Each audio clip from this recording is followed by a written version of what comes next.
Welcome, everyone. Thank you for joining our panel on civil rights. I have to double check the name of this again. Civil rights and resistance, uprising for planetary justice. Thank you. As people know, a part of a week long of events, and we're honored to have Winona LaDuke as our Hess Scholar. Before beginning, I'd like to start with a land acknowledgement and acknowledge that the land, though we are all in different places, the land we know is Brooklyn College, the land that brings us together, where we work, teach, learn, and play, and maybe pray, is the traditional and unceded territory of the Karasi and Nayak subgroups of the Indigenous Lenape people. The ongoing theft, along with the stolen blood and work of enslaved Africans, facilitates our presence today. We acknowledge that academic institutions like our own, and more broadly, were founded upon and continue to enact exclusions and erasures of Indigenous people. Gathering here, we pay our respects to the elders, both past and present. We also acknowledge the grave harm that colonialism brought to these, in particular the erasure of both Indigenous and African identities, not only under slavery, but via racist laws that segregate people into white versus non-white. We honor those who have lived and do now live at these intersections of identity and experience. So with that being said, I want to introduce, so my name is Ria Roman. I'm a professor of anthropology here at Brooklyn College. I'll be talking a little bit about my own work. It's only tangentially related, and really I'm thinking about a second project that's thinking about these things more. But largely my work thinks about global logics of racialization and the ways people racialized as non-white in different parts of the world are racialized as indistinct and pitted against each other in particular ways. And so in this panel, I wanted to think about indigeneity and Blackness in particular, and the ways these identities and experiences intersect. So to discuss this, obviously we have Winona LaDuke, a rural development economist and author working on issues of Indigenous economics, food, and energy policy. She lives and works on the White Earth Reservation in northern Minnesota and is executive director of Honor the Earth. And we're also very happy to have Christopher Loperena here, who's your title is assistant or associate? Yes. A professor of anthropology at the Graduate Center at CUNY. So thank you so much for being here. Loperena's research examines Indigenous and Black struggles for territorial autonomy in Central America, ethicality and subject formation, and the socio-spatial politics of economic development. So before, I just wanted to begin the panel with thinking about how this came about. When we were planning different events, initially we thought about having a inspired by Naomi Klein's work and Jason Moore and others who draw attention to the relationship between capitalism and climate change. Jez Kiran-Dillon, who was also here and spoke with Winona LaDuke on Monday on the significance of Indigenous studies at the university. She was also at Brooklyn College in the fall of 2019 and gave a talk, Planetary Dystopia, Indigenous Resistance, and the Fight for Climate Change. And a lot of how I was thinking and how others that were planning this were thinking about this. I know I myself was really inspired by the points that she was making in her talk. In particular, to me, it was the erasure of Indigenous voices in terms of an environmental justice movement. Seeing her speak somewhere else, at the time everyone was talking about Greta Thunberg, and not many were talking about the Indigenous youth that were also, and have been, in our faculty reading group last semester. We were reading Nick Estey's The History is the Future. And, so significant of that is tracing a history of Indigenous resistance, stance back to that. And with my own students, we've talked a lot about, and in an earlier discussion, we were talking about a dominant narrative, Winona LaDuke, that came out of a conversation of, what do those in power can, like, what we can think and see. So that question about dominant narrative was, what stories do we get told and not? So these questions of like, why aren't Indigenous peoples kind of given their due and things like that, relating that to settler colonialism. So another point that I want to, by way of introducing is to think about Indigenous knowledge in relation to environmental justice, and in particular, this thinking of, Indigenous knowledge being more and about what one does as opposed to what one knows. So to think about practice in particular, how do we think about climate justice in terms of like what we actually do and not necessarily how we what is known or said, and also as this way outside of ideas, these dominant narratives are kind of repeatedly told to take on and believe. And last, is to think about the relationship between capitalism and climate change. So I wanted to foreground, this discussion in recognition that all forms of oppression are connected, and therefore to foreground the critical role of settler colonialism. And Winona, I'm really excited to hear kind of how you articulate this as in terms of your own knowledge practice as an economist, and related to Jocelyn Wells, the question you had asked earlier too about how do we foreground capitalism in terms of our analysis. So foregrounding the critical role of settler colonialism in relation to questions of nature, resource extraction, labor exploitation, and land. So we want to foreground indigeneity as a foundation for resistance to planetary disaster. So wanting to think through with an intersectional lens to draw these connections between Indigenous and other forms of collective struggle.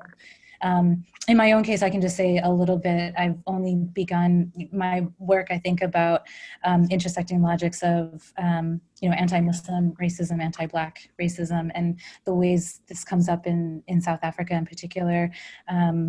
Something that I haven't, have only just begun to think about is to, if we understand indigeneity as rooted in a relationship to land, how do we think of, in South Africa, this is more recently come up in terms of the Fees Must Fall movement and moves to decolonize, that the Khan and San people of the Western Cape are considered Indigenous, but there's ways that many Black South Africans are considered Bantustan and coming from other parts of Africa. So it's interesting the ways that, from an outside perspective, both the Khoisan and, Shona people might both be considered Black.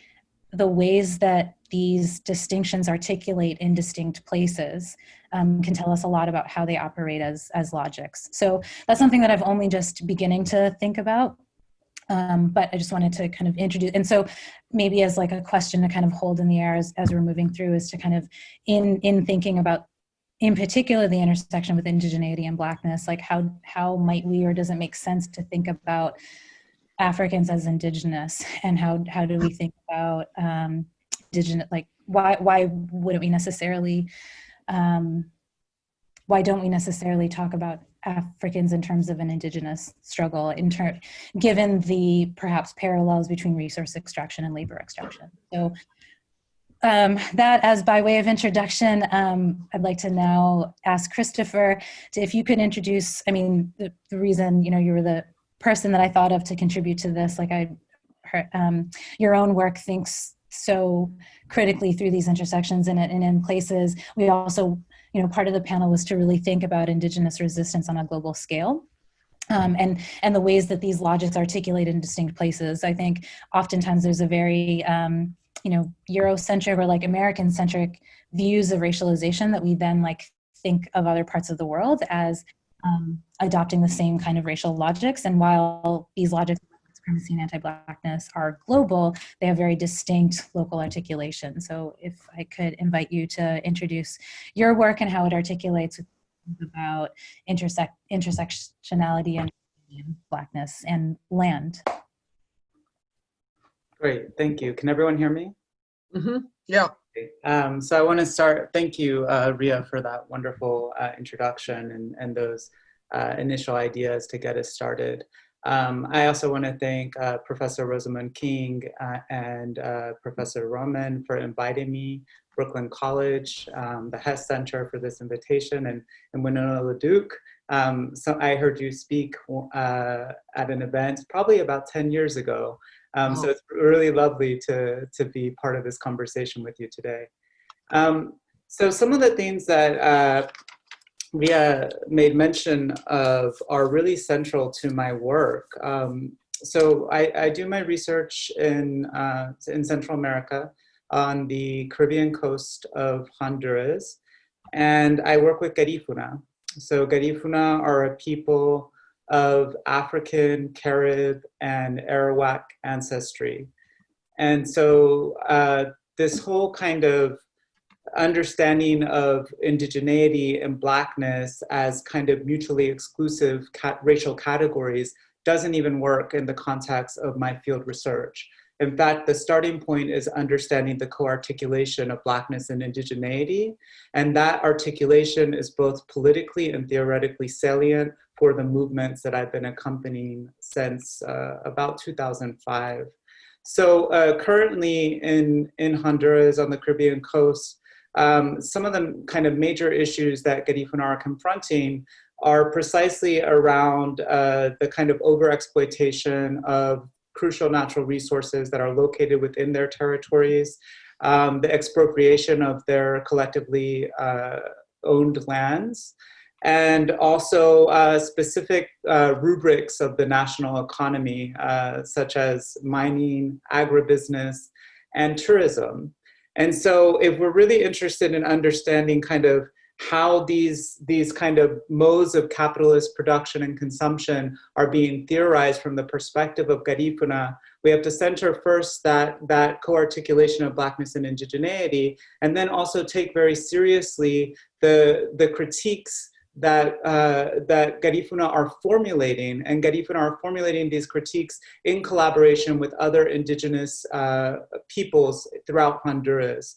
And so because most of the very kind of, most of the indigenous territories in Honduras are very rich in natural resources that are absolutely fundamental to state development goals within Honduras, and that are being supported by international financial institutions such as the World Bank and the International Monetary Fund, who say, okay, great, it's a country that's been obviously classified and understood globally as an impoverished nation, yet one that's very rich in natural resources. And so, of course, the development enterprise says, okay, we have to find a way for you to exploit these resources so that you can grow, your economy, so that you can progress.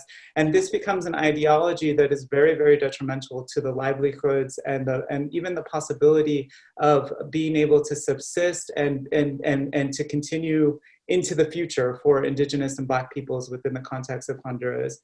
And so in other parts of the country, some of those struggles are between indigenous communities and the states and private enterprise focus more around mining.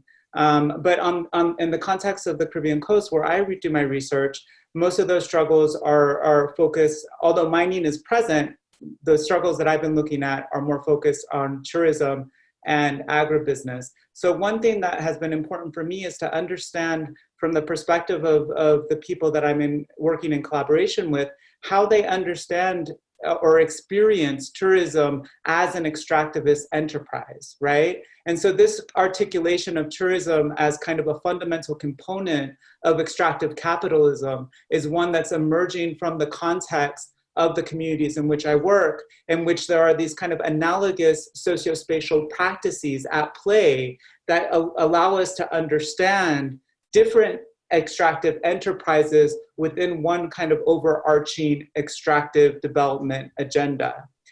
The other thing that I think is really important is the way that these projects, such as tourism, get what you call greenwashed, right? So tourism is often presented as a sustainable alternative to other extractive industries, such as mining, especially open pit mining, right? So the language used in Honduras and in Spanish is tourism is the chimenea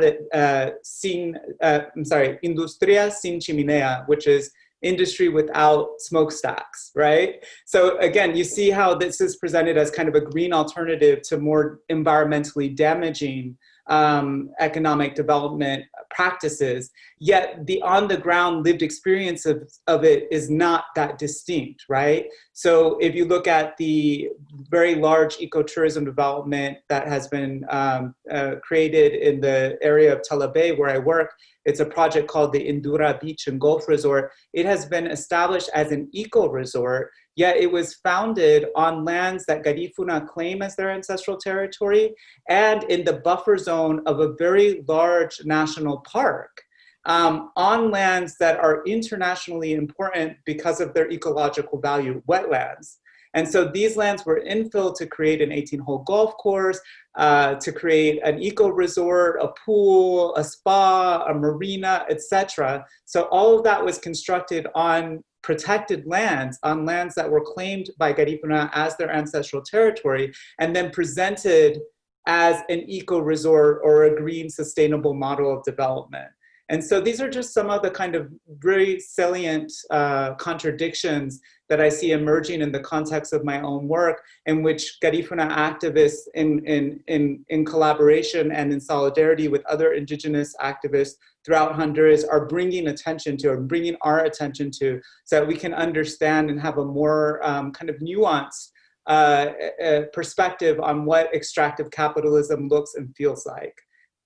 So I don't want to take too much time. I know this is meant to be a dialogue, so those are just some initial thoughts that I wanted to share. Thanks so much, Chris. Really helpful. Yeah, maybe before kind of responding, if we go now and invite Winona LaDuke to share some opening statements. Yeah, I'd love to. I'm trying to figure out. So Klima, I just sent you this PowerPoint, but I'm going to try to do this again myself.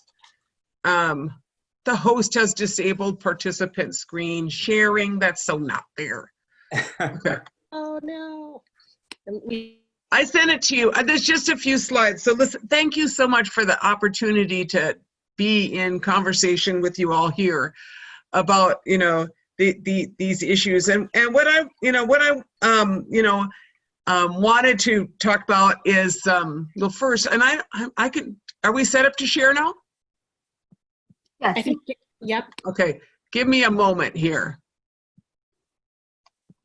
Oh, hold on one second here. Just a second, am I sharing? We have seemed to have misplaced our PowerPoint, but you know,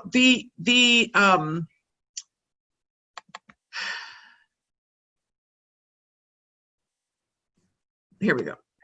Okay, now, how do I share this? The indigenous movements are worldwide, and those who are oppressing us are worldwide. Let me try to share this screen now. How's that? Did you get one? Am I screen sharing successfully now? Yes. Oh, thank gosh. Yeah. Okay. Okay. So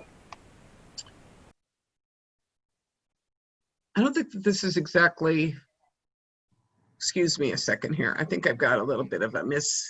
It's this one here. Hold on again. I apologize. Just one more thing. But this first graphic is the same graphic. And so this is a mural in downtown Duluth of an indigenous woman water protector. And it was painted around 2016, 17, coming out of Standing Rock by an artist out of Los Angeles named Votan, who's an indigenous artist, Latino, and so he did this piece. And when I first saw this piece in his recommendation, I thought it was a Zapatista woman, you know, because the Zapatistas also are the first people that I ever saw when I was down there in their villages that wore these facial masks, you know. And so I think in some level when I saw that, and you know, in my limited experience with Zapatismo, I really resonated with that this is a, you know, that the internationalization of these movements. And are you seeing the map now? Are we seeing the same slides that I am? No. No, we're not. How did I lose you? It might be a little bit of a lag. you give it a second.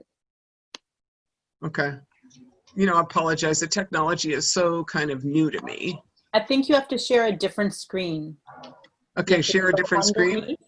And choose, you'll have different options and you actually have to share another screen. Okay, I'm sorry. I'll do it for a minute and then I'll just talk. I mean, which is, I'm quite capable of doing that, obviously, but it says screen sharing, new share. Can you see it now? Yes. Oh. Okay, now we're talking. Okay, so part of, you know, Indigenous peoples are worldwide, obviously, and the fact is that the remaining biodiversity in the world is largely in Indigenous territories. And so the struggles at the end of late stage capitalism, which, you know, even the United Nations recognizes has got to go if we're going to hang out, are in the territories of Indigenous people for these remaining crumbs of natural resources. And so, you know, you have all along the chain, because it's not a cyclical economy, it's a linear economy. From the initial extraction, you have to militarize the area, you have to destroy people and cultures, and you got to take your stuff out and make it look like we all liked it, right? So that's a lot of messaging and things like that. But that's, you know, kind of why we end up in these battles on a worldwide scale. Then, of course, you got to move to production and you know, the cancer alleys that exist where you take the natural resources or the stuff that you've extracted and you start making it into more stuff to sell it. And that is, of course, linking now these communities of color, you know, across the world and across North America, if we're just talking about the North American context, which are usually the communities the closest to the hazardous waste and the, you know, and all of those facilities, you know, all of those facilities. And so you have like this linkage that occurs across the production chain. And I also notice this linkage particularly in fighting pipelines, because a pipeline is a long snake and it grows through all these different territories. So it's in an African-American community in Detroit, the same pipeline that tries to cross my territory. So you build these, you know, international solidarity movements by the nature of the beast that you're being faced with, you know. I just had a couple more pictures, but this is Indigenous. Can you see that picture? This is a Apache woman in Times Square, right? And she's there because I was talking in the earlier discussion today about the geographic isolation of Indigenous people, you know, including the, how you say it, Griffina? Those, you know, super isolated people. Like I have never, you know, I think I met a few of those. I've never been to their territory, but the point is that sometimes you bring your message right to the front.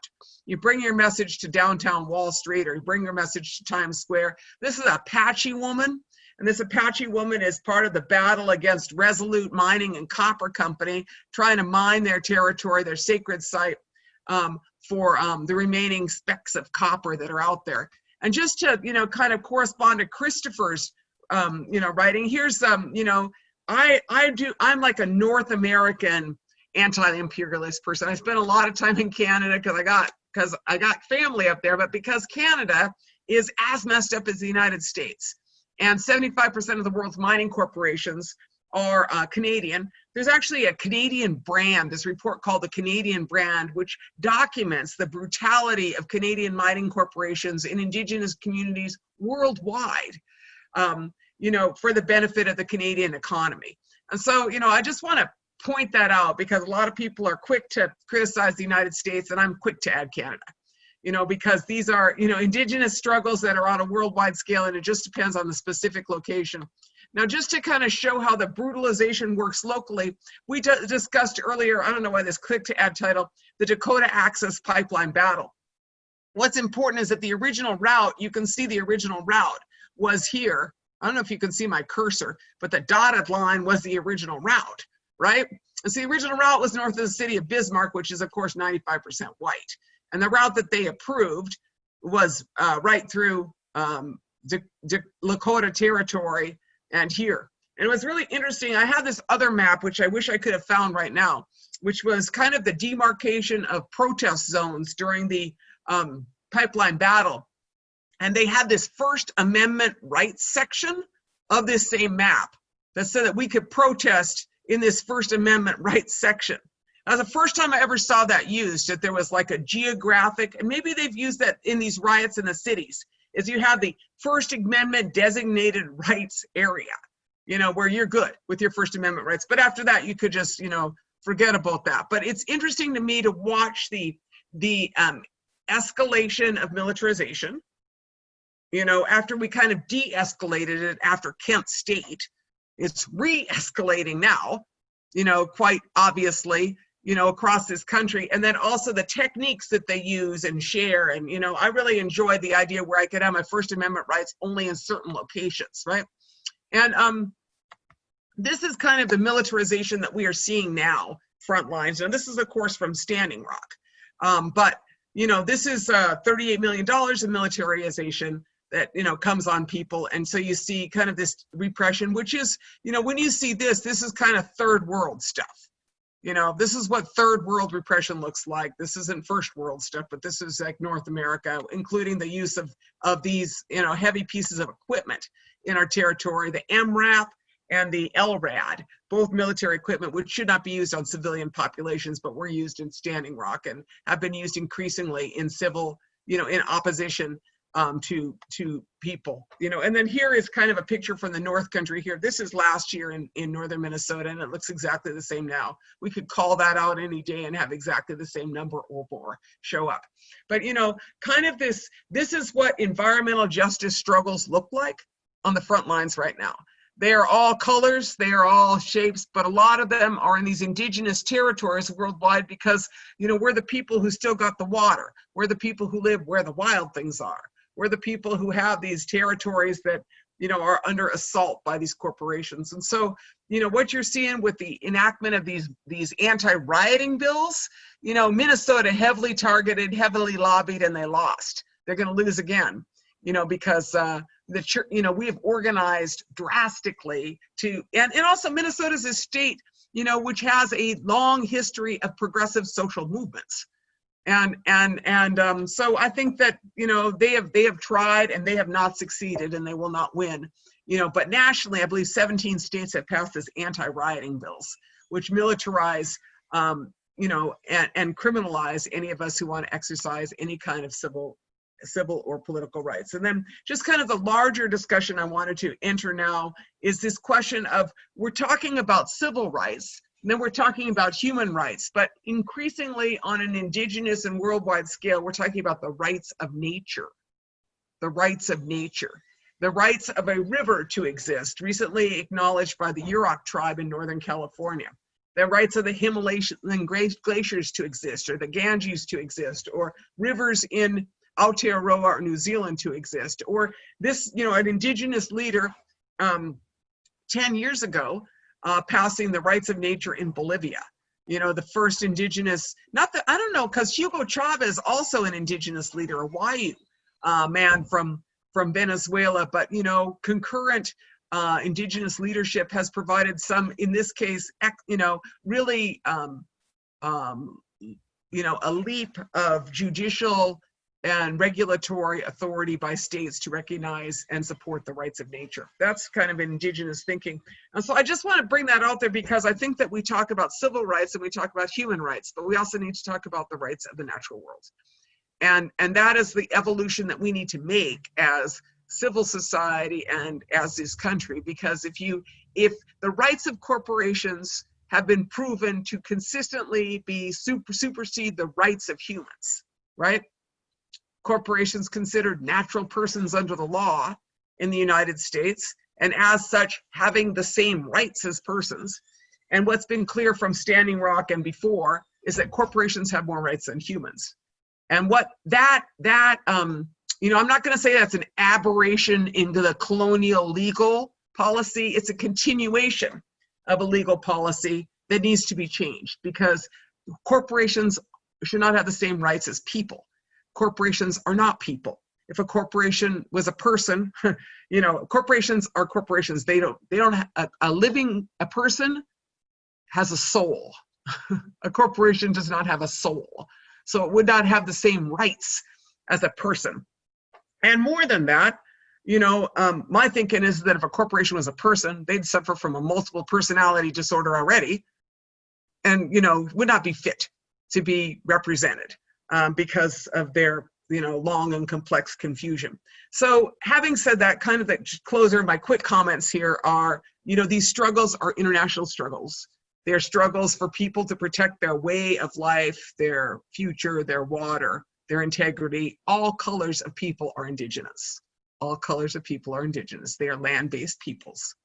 And those struggles have come from civil rights to human rights to the rights of nature. All right, that's it. Thank God my PowerPoint worked. Thank you so much. Thank you, Winona and Chris, both really helpful examples and framing.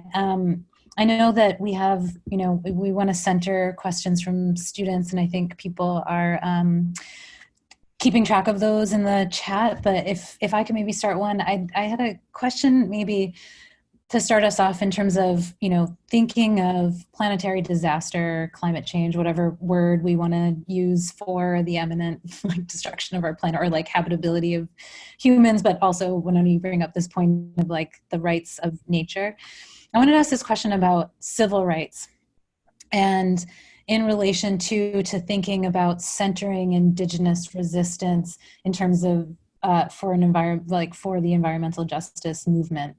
So to sort of ask, what does that, framing, you talked about this move from civil rights to human rights, and related maybe to a critique of capitalism and the state, because I think another really interesting, I think unique aspect of Chris's work is to think of tourism as extractive, right? We think of natural resources as oil, as metals or things like that, but to also think of, and in my own work, something had come up in looking at religious humanitarianism, the ways people go out and look for thanks to donors. A colleague had said, it's almost like an affective extraction, we're going to places and looking for a right sentiment from people. So I just wanted to ask, how does, I guess the question about civil rights is sort of thinking about the culpability of the state in relation to capitalism, and in framing or centering Indigenous resistance, how do you both see in your work a relationship between the civil and a relationship to the state, and indigeneity and framing as land-based people rights to land? So what is the role of the civil maybe in terms, and the state in terms of thinking of Indigenous resistance on a global scale? I don't know if that, Christopher or Winona. Christopher, you go first. Okay, sure. Yeah, that's a really good question, Ria. In my work, what I've seen is that the question of kind of rights and rights vis-a-vis the state is actually a very important kind of axis of struggle within Indigenous communities in Honduras, and in particular for Garifuna. That being said, and I'll talk a little bit more about that, but that being said, it's not the only channel by which people are mobilizing for their kind of, for their ability to continue protecting and using the resources within their territories in accordance with their own kind of customary practices. Cosmovisión is another important term that's used in Latin America. And so I think we have to understand the kind of struggles that are playing out for Indigenous rights as happening in multiple kind of arenas, and not just within the space of, for instance, the legal arena or the courtroom. But let me start by talking a little bit about the importance of struggles for rights vis-a-vis the state for Garifuna. So for instance, Garifuna have had several very high-profile cases that they brought against the state of Honduras for its complicity in the violation of their territorial rights. These cases advanced to the Inter-American Court of Human Rights. And the court in October 2015 issued a judgment in favor of the communities, acknowledging that indeed the state had been complicit in the violation of Garifuna property rights, specifically citing Article 21 of the Inter-American Convention.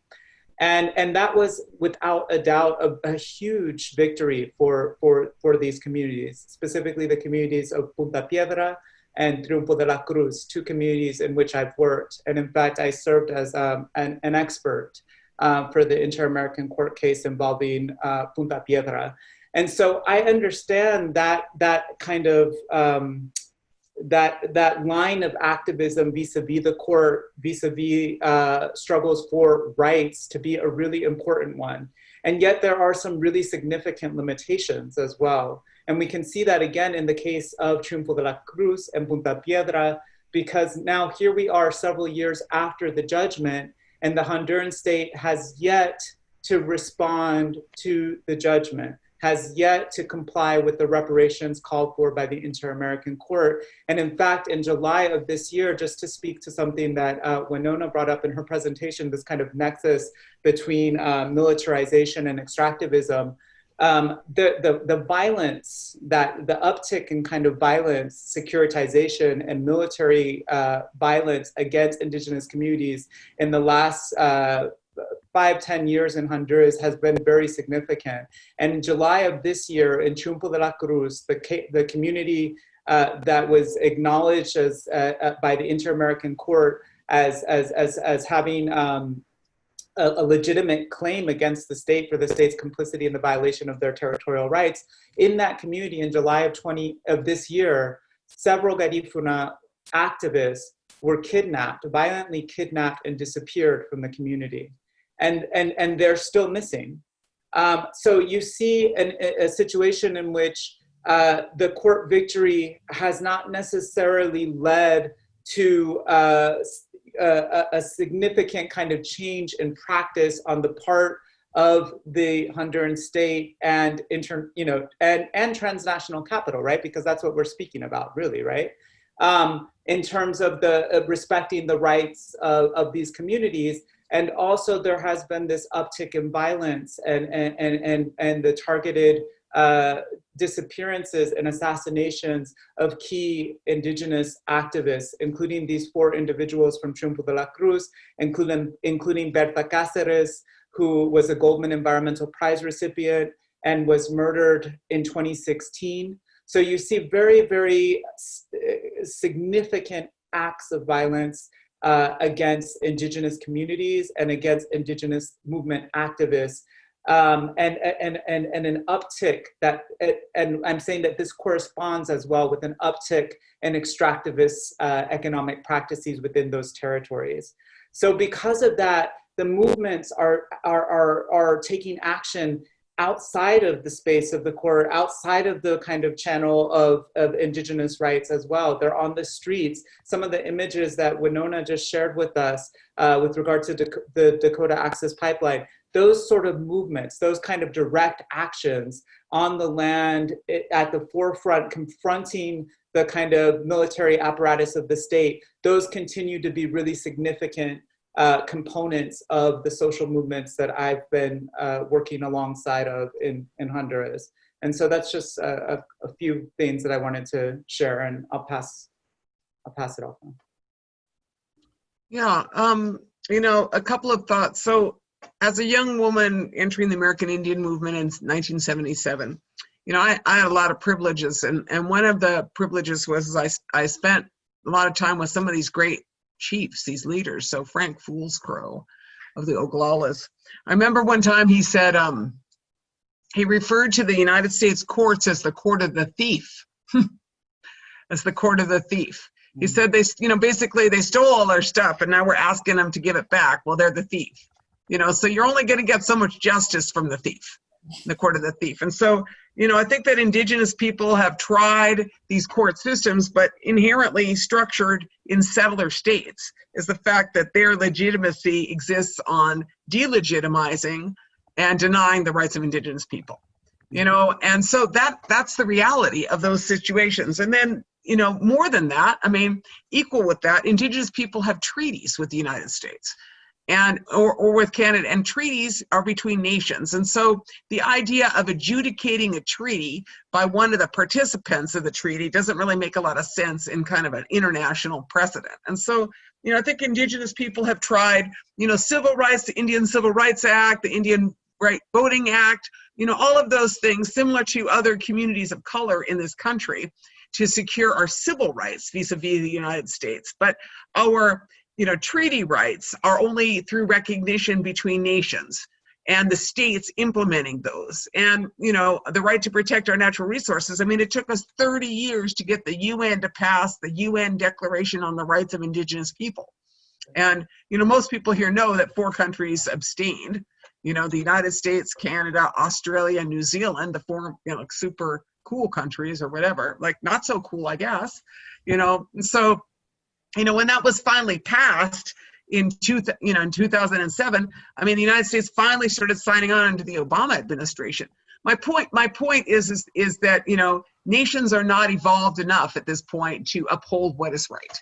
You know, and so you find Indigenous nations and peoples in the court of the Inter-American Court, you know, and in all of these different arenas, and particularly at the United Nations, trying to, you know, push on that arena. But in the UN, you know, has fully recognized in the Declaration on the Rights of the Indigenous People all of the issues that we were talking about: our rights to territorial integrity, our rights to language, our rights to religious freedom. You know, all of these are recognized. Sometimes they are recognized also by states or countries like the United States. American Indian Religious Freedom Act passed in the first round, 1978. You know, my math isn't that good, but I think that's about 200 years after the U.S. Constitution and the forming of the U.S. on the precept of religious freedom. 1978, they passed Indian religious freedom. You know, so religious freedom for everybody but Native people. Right. And so, you know, you work in all of these arenas to make that transformation. And then you also work in your own forms of tribal government. I mean, the rights of wild rice, or the rights of Menomin, was passed by my tribe. It wasn't passed by the United States. You know, and so we find that we work by any means necessary to protect our rights. Thank you so much for both. I know that there's a number of student questions, so I don't know. I mean, I have one that we can, like, I'll just put out and then we can add the student questions and people can maybe respond. But if I may just kind of add one more, is to think about, you know, where people all around the world, like including at Brooklyn College, are organizing, right? Are like emboldened and mobilized by this moment. So, you know, and I think the biggest challenge or like what we're trying to do is build solidarity, and is to see that these forms of oppression, even though we talk about privilege and these certain people have privilege, there's another sense in which, you know, we've talked about this too, of like the dehumanization of whiteness itself and the pathologization. Like, so we talk about white privilege, at the same time we talk about like that whiteness also hurts white people in the same way that we talk about masculinity hurting, or patriarchy hurting men, right? So there's a sense in which I think in this moment there's so much talk about, right, like a reconciliation of all of these oppressive structures and realizing that they're all connected. So I wanted, like, framing that to sort of say, what are some of the like challenges and opportunities in building solidarity? So we kind of started in talking about, you know, Chris, you put it so well, I think how you put it, like the co-constitution of indigeneity and Blackness. And, you know, that was also making me think of, you know, Latin America in relation to settler colonialism and like mestizos, a racial category in between. So like not quite settler states, or like how does that, so sorry, it's always like more things, but so I just wanted to like put out there thinking about challenges and opportunities in building solidarity, in centering Indigenous kind of resistance in terms of like this moment, and how we can think about that globally and right around us where we are. So, and you know, so, I just want to say something, like listening to you and thinking about, you know, I mean, y'all are making me think about a lot of stuff, but, you know, I feel like that we could talk about that solidarity, but I'll tell you what, Minneapolis, George Floyd, we were all there. You know, I mean, sometimes just the moment brings that solidarity, you know, and the same thing with Standing Rock. I mean, I saw people of all colors come out there, you know, all kind of religions, Nation of Islam, everybody was there, you know, so we just need to do it. You know, and then I really believe that this just transition, the Green New Deal this moment of pandemic as portal is the time to not only talk about solidarity, but just make the next economy. You know, I'm like saying, hey, we make solar thermal panels up here on our reservation, northern Minnesota. Y'all need some solar thermal panels down there in the cities, don't you? You know what I'm saying is like, just do it, you know, because we got it going. And I'm like, you know, I don't got no time to talk about stuff. I probably should just be doing it. You know, so I think that these opportunities are here. They're always in front of us, and we should just take the moment, you know, to do it. Thank you for that. I always like to say ally is a verb as well as a noun. I'm going to jump in and bring you some of the student questions, and a few of them are linked. So I'm going to share a few at once, and then you all can kind of address what makes sense. So this morning, Winona talked about being coherent. And so we have a question from Alina asking for clarification. Can one of you explain briefly the difference between extractive and restorative processes and economies? And linked to that, Julia has a question about asking if we can talk about the relationship between the violation of natural rights and the violations against communities and natural resources and the UN's definition of genocide. And specifically, Valerie Fernandez wants to ask Professor Loperena how capitalist companies, how their processes are affecting the environment and climate of Honduras. Hey, Christopher, you gonna take a shot at that first? Sure, yeah. You mean to the last question or to all the questions? It was kind of a collection. You just, you know, seemed like a couple things in there you could just like start with and then we'll go. Sure, that sounds good. I just want to, there were several things that were said in the last minutes that I really resonated for me. One is that ally is a verb, not only a noun, in dialogue with Winona's statement about really kind of the practice and action that needs to be taken. And that I think we see a lot of communities of color doing right now in this moment, in this conjuncture. So just to think about the kind of what is I'm going to talk a little bit about what is extractivism, right? Because when we think about extractive industries, we typically think of industries that involve subsoil extraction, right? So we're typically thinking of mining, like the extraction of heavy metals from the earth, for instance. But extraction is also, for me, it's extractivism, if we think about it in that kind of framework, it's a colonial construct, right? And for me, it's always predicated on racial logics, right? Logics of extracting, for instance, African peoples from Western Africa and bringing them into the slave trade, right? That was an extractive process that fed other extractive industries, such as the sugar industry in the Americas, that fed the Industrial Revolution in Europe, right? And so we see that the precedent for contemporary capitalism lies in these colonial practices of extraction. So it's really important for me. So any kind of conversation about restorative justice or restorative economies has to engage with that colonial process, right? The extractions of indigenous peoples from their lands, the dispossession of those resources that are necessary to sustain life, not only for indigenous peoples, but for everyone, right? So that's one thing that I wanted to speak a little bit about. And then the other thing is this question around genocide. It's really important. The question about genocide and also, how capitalist enterprises in Honduras are affecting the Honduran state, economy, people, society. That is a really important question.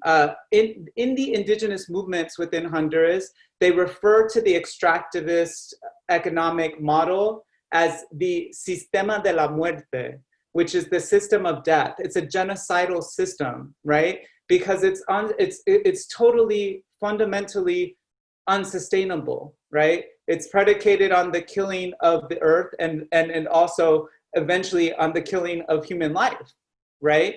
So the sistema de la muerte, the system of death, and the enterprises that are involved in this, I was really appreciative of the comment that you made, Winona, about Canadian transnational mining corporations. They are operating all throughout the world. Canadian capital in mining is the #1 kind of player in the game. And they're all throughout Latin America as well. So the people that are behind the Dakota Access Pipeline may be the very same individuals that are behind extractive enterprises in Honduras, right? Alongside their allies, because let's not be mistaken here. I want to disabuse anyone of this notion that, you know, like that the dynamics we're talking about are just between these kind of external, you know, global North actors, and then you have the global South actors like Honduras. No, within Honduras as well, you have very important businesses and you have a very powerful oligarchy that is involved in creating the conditions of possibility for these types of enterprises and exploitation to unfold, right? And that are leading to the different types of violence that I made reference to in my last set of comments. So, so you see all sorts of things happening within the context of the ecological, the environmental destruction that is advanced vis-a-vis these modes of development and extraction, such as the project that I made reference to earlier, the Indura Beach and Golf Resort, which again is presented as an eco-resort, yet involved the infill of very important wetlands for that ecology. You have open pit mining. You have the extraction of óxido de hierro.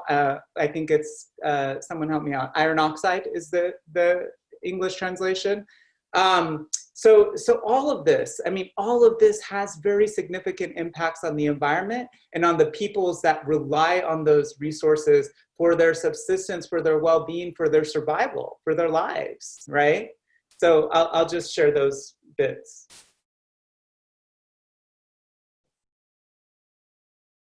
Winona, you're muted. I thank you. Here I'm back. So, you know, a couple of things. First, you know, from my perspective, I really like this Sistema de los Mortos. Is that what you called it? Yeah. So we call that Windigo Capitalism. And Windigo is a Anishinaabe term for a cannibal. You know, basically the same thing. And it's cannibal, the capitalism of cannibal. And the first time I ever heard that was this Canadian native guy.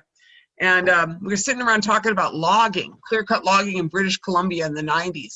And he said, you know, sitting there talking to the Canadian government, it's a lot like talking to a cannibal. You can make as much small talk as you want, but in the end, you know exactly what they're after. And I was like, yeah, that's right. You know, we can, it's systemic. It's a society that consumes 1/3 of the world's resources and causes human rights violations to consume that, keep that level of consumption. I mean, that's Windigo capitalism, and that is obviously not sustainable. You know, and one of the things I just want to kind of like, I want to say, I want to change the narrative. And I don't like the term natural resources. I don't like it because it has this affirmation of extraction. You know, it's like, oh, it's there and there, it's the natural world and we just can get those resources. Like, I might call it a forest, not timber, you know.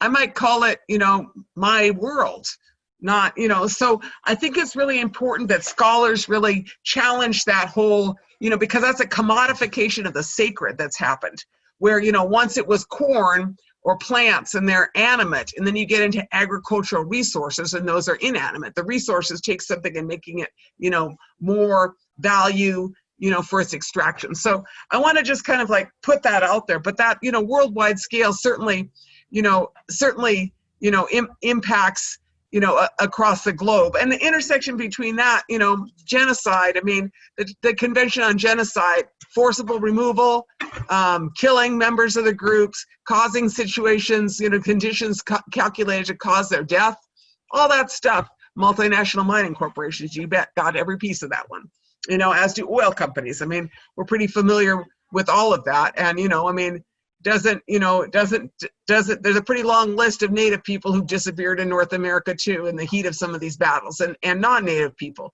You know, there's a lot of collateral damage, you know, in this, you know. And then the other thing I just wanted to say, and kind of responding also to Christopher and just kind of like adding to it, is that I get that about tourism. I mean, I live in the land of 10,000 lakes. How many of those lakes do you think that we still got lakeshore on? You know, I mean, get real. I got like cottagers from Chicago up there, right? On the lakes, on my reservation, you know, and certainly the Hawaiians, will tell you that's a textbook case of what that looks like. When, you know, what you have, your paradise is all of a sudden owned by Marriott, you know? I mean, and then we all go over there and take our pictures with, you know, Mauna Kea in the background. In the meantime, the people are up there like fighting off the telescope project, round 17 up there, you know? And so these, you know, there are many facets of it. And, you know, I just kind of stick with the idea of Windigo capitalism and kind of at the end of that one, because I run out of stuff. And, you know, and all of us, like, we are talking about this in this theoretical world, but since I spent a lot of time tracking evil oil corporations, Exxon's not even on the S&P anymore. Did y'all notice that? I mean, they're the world's largest corporation in like 2013, and they're like, no longer. They got replaced by like Amazon and probably Zoom or something. You know what I mean? These guys are all at the top now. You know, these guys, and it's super interesting to me to kind of see this transition. And you know, a lot that is a result of so many things. You know, it's a result of but you know, a chunk of it is a result of resistance, because it's real expensive to put a project in some places if your people are going to fight you, and so they go for the place of least resistance, which is like maybe northern Mexico or maybe Guatemala. You know. But, you know, that's why international solidarity on these battles is so significant and so important, is that you can't just let the monster move someplace else. You got it like that, you know? I mean, one last note is the Dakota Access Pipeline project. That one was like a pretty skittish project. A lot of financial backing was not there. And then what happened is we defeated Enbridge. We defeated the single largest pipeline company in the world, Enbridge, to do pipeline here. Their first round ended in 2016. They canceled a fracked oil pipeline through our territory and financed Dakota Access, 28% of it. You know, so my point is that grassroots resistance defeats projects, makes them expensive, they move someplace else, internationalizing struggles. So, you know, my position has always been, you know, they're just going to keep moving stuff around until you change the level of consumption. You know, we could do whatever, but, you know, they're just going to keep moving stuff around until you change the level of consumption. And that involves taming your inner Windigo. That involves systemic change. That involves figuring out how to not have a globalized economy where shrimp are, you know, born in the North Sea and deveined in China and delivered to a Walmart near you. That's the most absurd, you know, travel for a shrimp I can even imagine. But that's what a globalized economy looks like, and that makes no sense. You know, so that the antidote to the insanity, or the coherence in that, is really to just, you know, rebuild an economy which is restorative, where you are accountable to people, and you know, maybe you just don't need so much, turns out. You know, I've got way too many gadgets myself. As you can see, I can barely operate this, you know. And I know we're going to hear more about that on Thursday, so everyone please come to the lecture. I wanted to try to fit in a couple more questions, and we have some students who have some complex questions, so I'd like Reginald Lane and Josh to unmute yourselves and briefly ask your questions back to back so that the speakers can respond. Reginald Lane and Josh.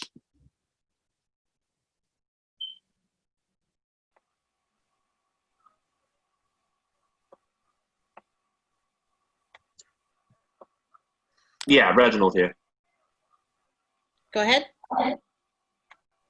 Just moving back up to my question.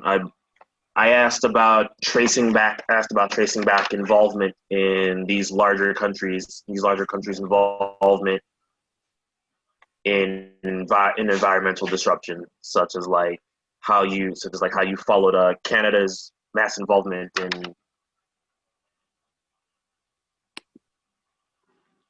how you would have done all that work to trace back to, what's the word I'm looking for here? To reveal, yeah. I just like puzzles. I'm sorry. That's okay. I'll read from my notes because I think you're cutting out, and then we'll go to Josh. My notes say, how is the experience of tracing back the focal points of international struggles related them to each other, and I think to the rights of nature? And Josh, if you're there, if you could unmute and ask your question.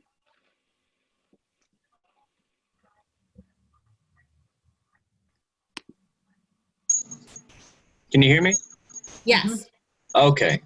So my question is that given just how stratified our media ecosystem has become, and the fact that it's all corporate owned, you could make the argument that peaceful protest is less effective because they can basically limit the visibility. And largely peaceful protest has been effective when it's visible to a large amount of people. So my question is basically how do we tackle that as an obstacle moving forward?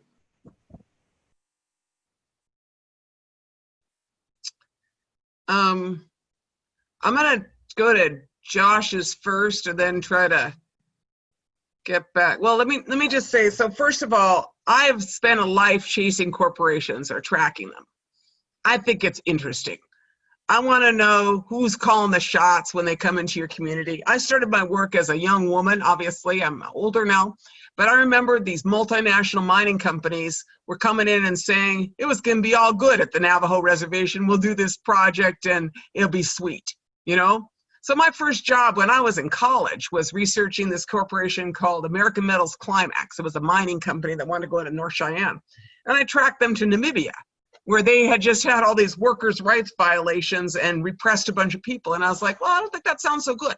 You know, I mean, so that's what you got to do. It's like they represent some little sweet face, but you know, somebody needs to figure out where these guys came from, you know, and then you know how decisions are being made and why they're being made, and then you can go after them, you know, and across the board, you know, there's actually a textbook case on the Bougainville mining project. I don't know if any of you have seen that. It's like a textbook case of like how to mess things up, business case, you know, copper mine, and Rio Tinto Zinc is what it was, one of the largest corporations in the world. They didn't get their mine. 10-year civil war, they lost billions, closed their operation. I went there one time, I went to see them, and there was like all this mining equipment that was rusting. Millions, hundreds of millions of dollars of mining equipment just sitting there in this mine, because what happened is that those native people there, being Melanesians, just cut the power to the mine. And they never got it back. And so, you know, what am I trying to say is that there's these are international factors, and you want to know who's making the decisions, and then you just go back and you push on those guys at all the different levels, because people have a right to know who they're doing, you know, who's coming to your community. You know, so we spend a lot of time tracking those guys and telling their stories. Now, as far as the media, yeah, you're right. And, you know, I mean, you're right you know, so I live in the areas that are not covered by the media. Although I seem to get like more media calls now than I did in my whole life, because nobody knows what's going on. And they're like, holy buckets, man, you guys got a plan? I'm like, yep, we do. You know, but my point is that, you know, you can make a resistance, and the resistance grows stronger. And you know, obviously Standing Rock is the textbook case of how you build an international solidarity movement that stops stuff, right? You know, it stops stuff. And, you know, but I will say I wasn't involved in that campaign. I was involved in defeating the company before, you know, and then I went to Standing Rock, and I was like, man, don't look good, you know, but my point is that, yes, you know, I don't operate from a point of weakness though. And I encourage you to not do that. I think you need to operate from a position of strength, because if we keep saying, well, they got all the money, but we got all the people, you know, if we keep saying they got all the guns, we got all the people still. And then you got to just keep pushing and pushing and building your allies until, you know, people are like, you know, I mean, my feeling is in Minnesota, if they want to come in here and try to put in a pipeline, you know who's going to get arrested first? A bunch of old white ladies. Let them try that one out, you know? Build your alliances and see if they want to beat up their moms. I don't think so. I don't think it's going to happen. You know, so figure out strategically, you know, how to grow your story and how to make it. And then my equalizer is I buy billboards, rent billboards. And I was showing some of those pictures earlier of, you know, water protector billboards. And I just, I could probably pull a couple up, but here's one right here. But my point is that kind of equalizes some of the terrain. It's in northern Minnesota, you know, but we're big up here, you know. Anyway, so Christopher, why don't you talk, and I'll throw up this slide here, okay? Is that up? You're muted, Chris. Is this slide up now? No, not yet. Oh my word. Such a struggle. But you can go ahead and talk, Chris, while she's Yeah, doing Christopher, please talk. I was trying to Great. like. I'll go ahead and talk on. So, you know, I think that I'll start with the question around the media and kind of corporate control of the media, because that became a really important issue actually in Honduras in June 2009, when the democratically elected president Manuel Zelaya was ousted in a military-backed coup d'etat. And so what was fascinating is that all of the Honduran media outlets are controlled by the same kind of 5 families. And those families supported the coup d'etat because they were against some of the policy changes that Zelaya was implementing, and these kind of leftist orientation of his government, which was seen as kind of a move to the radical left, even though it wasn't even that significant of a shift, but it was seen as a threat to the interests of the kind of ruling classes in Honduras. And so the media representation of his ousting, and also the massive social protests that took place on the streets of Tegucigalpa, San Pedro Sula for months, was totally skewed. The media pretended as if this was a constitutionally mandated secession, that it wasn't a military-backed coup d'etat. The media pretended like it was a very small group of anti-coup protesters, radical protesters on the streets, but that most of Honduran society supported his ousting and understood that this was a constitutionally mandated secession. But the reality is that movement was alive and effervescent. I was there at that time. I was doing my field work from 2008 to 2010. I went to the protests in Tegucigalpa, and I can tell you there were hundreds of thousands of people on the streets. And all the different kind of social movement factions within Honduras, labor activists, Garifuna, Black, Indigenous, feminist groups were coming together on the streets, articulating their struggles with one another and trying to come up with a vision for another Honduras. There was a whole movement, Refundación, which is to refound the nation. And so that movement persisted and was very powerful in spite of the media's attempt to try and kind of, squelch it, to pretend as if it wasn't happening, or if it wasn't a powerful movement that was contesting the powers that be within the context of that kind of historical moment. So it is a really important question. The media plays a very important role because of the kind of the importance of the visual register for us, for all of us, we want to see who's out there on the streets, who's supporting, we want to know, right? And so if that's being misrepresented, it can affect the movement. But I think movements have a way of organizing as well and responding to those types of elisions. And then I don't know much. Chris, sorry, I just wanted to give a heads up, like maybe one more minute. We are closing out at 3:30. So if maybe you can take like one more minute, and then Winona LaDuke, if you can give closing like 2 minutes to close up. Oh, sorry. Nope. Oh, no problem. And in fact, I think the response that Winona gave to Reginald's question was probably sufficient. I'll just say thank you very much for listening and letting me participate in this conversation. I'll pass it on to you, Winona. We can't hear you.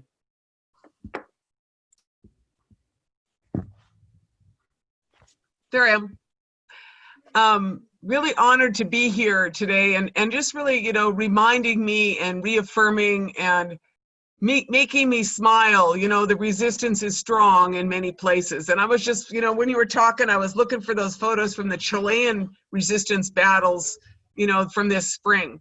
And, I've been moved by so many of these struggles and inspired by them. And I think that is part of what this moment is take to heart, how strong our people are. Take to heart, these movements on a worldwide scale against the multiple set of crises that the Windigo economy and the ways of the Windigo have brought us to. And in this process, in this moment, stay strong in our resistance and be visionary as to where we are going. That's really my, assessment. And I see on the worldwide scale that people are making that movement, and people are certainly, you know, not only in the streets, but we're transforming societies. So. Thank you. Thank you all so much. Thank you, Christopher. Thank you, Winona LaDuke. Thank you all for coming. I know I've learned so much. I'm truly inspired and honored to be a part of the conversation. So thank you all, and hope to see you. Please keep in mind, put in the chat, there's a number of other events, and so stay with us for the rest of the week. Thanks. Thanks, everyone.